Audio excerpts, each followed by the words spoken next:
안녕하십니까? 언제나 소비자 편에서 방송하는 콘스탄트 김의 티스와 함께 돈 버는 아카데미. 이번 시간에는요, 돈 버는 증여해야 되겠습니다. 요즘 신문 기사에서 다주택자가 줄어들고 있어서 그동안의 부동산 정책이 성공했다고 자평을 하고 있는데요. 과연 이것이 진실일까요? 여기에 대해서 알아보도록 하겠습니다. 신문 기사 내용을 보면요. 다주택자가 2021년도에 무려 4만 6천여 명이 줄어들었다고 합니다. 이로 인해서 그동안의 부동산 투기 억제가 약발이 먹혔다 하고 자평을 하고 있습니다. 과연 그럴까요? 하지만 그것은 진실이 아닙니다. 왜냐하면요. 오히려 늘어났기 때문에 그렇습니다. 왜 늘어났을까요? 바로 다주택자들의 주택 증여를 감안했을 때는 늘어난 것입니다. 그동안의 부동산 정책의 핵심은요, 세금을 지나치게 남발했다는 것이 되겠습니다. 그래서 주택이 많은 사람들이 주택을 양도하는 경우에 중과를 했습니다. 1세대 2주택은요, 최고 71.5%, 그 다음에 1세대 3주택은 최고 82.5%의 양도세를 중과했습니다. 그리고요, 종부세도 매년 최고 7.2%까지 죽을 때까지 과세했습니다. 그러면서 동시에 주택 가격을 급등시켰습니다. 그리고요, 혹시라도 증여를 할 수가 있기 때문에 증여에 대해서도 그 안전망을 또 세워놨죠. 그래서 대표적으로 주택을 유상 취득했을 때는 최고 13.4%의 취득세를 내야 되고요. 증여도 마찬가지가 되겠습니다. 최고 13.4%의 어마무시한 증여 취득세를 부과했습니다. 그럼에도 불구하고 많은 현명한 사람들은요, 그래도 증여를 감행했습니다. 물론 저도 제안했죠. 비록 증여 취득세 부담이 되지만요, 나중에 종부세, 양도세, 상속세, 증여세 모두를 절세할 수 있기 때문에 증여를 감행한 것입니다. 그렇다면 최근 3년 동안의 주택에 대해서만 증여한 통계를 알아보도록 하겠습니다. 2020년도에는요, 무려 15만 2,427건의 주택을 증여했습니다. 그리고요, 2021년도에는 13만 7,248건이나 됩니다. 둘이 합친다면 거의 29만 건이죠. 그 다음에 아직 2022년도가 끝나지 않았습니다만 9월 달까지요, 6만 5,793건, 토탈 합쳐갖고 거의 뭐 35, 6만 건이라고 하는 엄청난 주택을 증여했습니다. 그리고 사실은요, 2017년부터 주택 증여는 활성화되었습니다. 왜냐고요? 바로 주택에 대한 가렴주구를 예상했기 때문에 그랬습니다. 예를 들어서 2017년도에 증여세를 보시면요, 4조 4,432억 원인데 2021년도에는 무려 2배 가까이 뜹니다. 8조 816억이 되겠습니다. 따라서 어떻습니까? 문재인 정부 5년 동안에는 엄청난 주택 증여가 활성화되었다고 보시면 되겠습니다. 그래서 저는 이렇게 생각합니다. 그동안의 부동산 정책은 완벽하게 실패했다고 저는 봅니다. 왜냐하면요, 대부분 주택을 팔지 않고 증여했기 때문에 그렇습니다. 그렇다면 지금은 어떨까요? 지금도 주택 증여가 활성화될 수 있을까요? 올해 2022년도는 1개월하고 반도 남지 않았습니다. 과연 활성화될 수 있을지 모르겠습니다만 저는 활성화될 것으로 보입니다. 왜 그러냐면요. 얼마 전에 서울과 경기 일부만 남겨놓고요. 모든 조정 대상 지역을 해제시켰거든요. 이로 인해서 다주택자가 증여하는 경우에 증여 취득세 중과가 피할 수가 있습니다. 그러다 보니까 어떻습니까? 2022년도 안에 많은 사람들이 증여를 할 것으로 보이고요. 특히 2022년도 안에 증여를 한다면요. 이월과세 규정도 5년 이내고요. 그 다음에 취득세에 대한 그 기준도 시가 표준액으로 평가하다 보니까 내년도에 만약에 증여한다면 어떻습니까?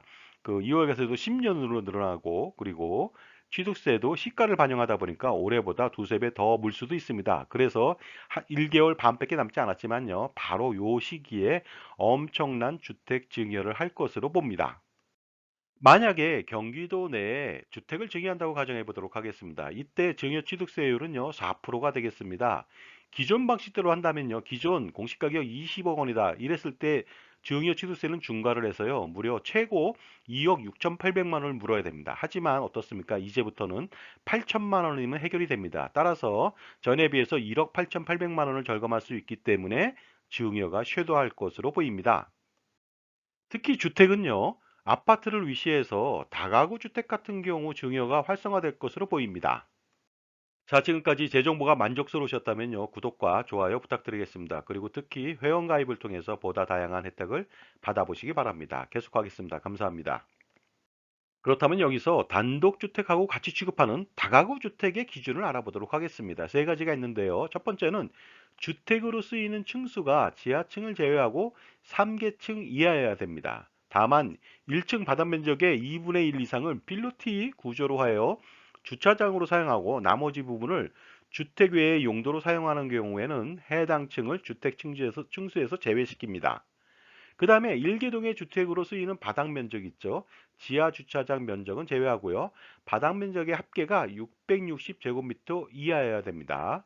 그 다음에 19세대 이하가 거주할 수 있다. 그러면 이것은 단독주택하고 동일한 일개주택으로 보는 다가구 주택이 되겠습니다. 그래서 만약에 2계층은 상가고 3계층은 다가구인 경우에 이 5계층에 대해서 전체를 정의한다면 굉장히 효과적일 것 같습니다. 이때 공시가격으로 증여도 가능할 것으로 보입니다. 그래서 시가가 50억 원이지만 공시가격은 25억 원일 경우가 있겠죠. 이랬을 때 증여 취득세는요 4%에 불과해서 1억 원만 부담하면 되겠습니다. 하지만 올해가 아니라 내년도에 증여를 하게 된다면요 증여 취득세는 시가 50억 원에 대해서 4% 2억 원을 부담해야 됩니다. 그렇다면요 내년에 증여한다면 그냥 앉아서 1억 원을 잃게 되고요. 또 내년에 증여한다면 2월 과세도 5년에서 10년으로 늘어나서 10년까지는 팔 수가 없죠. 따라서 다가구 주택, 겸용 주택을 잘 정의할 필요가 있습니다. 그래서 감정 평가를 받거나 아니면 공시 가격으로 하거나 아니면 부담부 증여를 하거나 아니면 단순 증여를 하거나 그다음에 중요한 수증자를 여러 명으로 분산시키는 이러한 고도의 증여 스킬을 발휘할 필요가 있습니다. 그리고 수중인 납세 대책도 세울 필요가 있겠죠. 일단 단순 증여로 납세 대책을 마련할 수 있고요. 그 다음에 두 번째로 증여세 연부연납 등을 활용할 수가 있습니다. 이때 5년 동안에 6회에 걸쳐서 나누어 낼 수 있으니까 부담을 덜 수가 있습니다. 자, 그렇다면요. 지금 바로 증여를 실행할 필요가 있겠죠. 다가구 주택은 물론이고요. 단독주택이나 아파트 다 해당되겠습니다. 올해가 얼마 남지 않았습니다. 1개월 반도 안 남았거든요. 그러다 보니까요. 반드시 올해 안에 주택 증여로 일석오조의 효과를 노리시기 바랍니다. 일단 종부세를 해소할 수가 있잖아요. 그 다음에 양도세도 절세할 수가 있고요. 그 다음에 증여세도 절세할 수 있습니다. 그리고 무엇보다도 궁극적으로 상속세를 절세할 수 있겠죠. 그리고요. 임대 사업을 하는 경우에는요. 임대소득세, 종합소득세를 절세할 수가 있으니까 일석오조의 효과를 반드시 노리시기 바랍니다. 자, 지금까지 다주택자가 줄어들었기 때문에 그동안에 엄청난 부동산 정책이 이제서야 빛을 발휘한다고 하는 그 내용이 잘못된 것임을 좀 알려드리고요. 그 다음에 더 중요한 것은요, 그동안에 엄청난 증여를 했는데 올해 또 특히 1개월 반도 남지 않았지만요, 이때가 가장 중요한 증여의 적기이기 때문에 반드시 올해 안에 증여를 해보시기 바랍니다.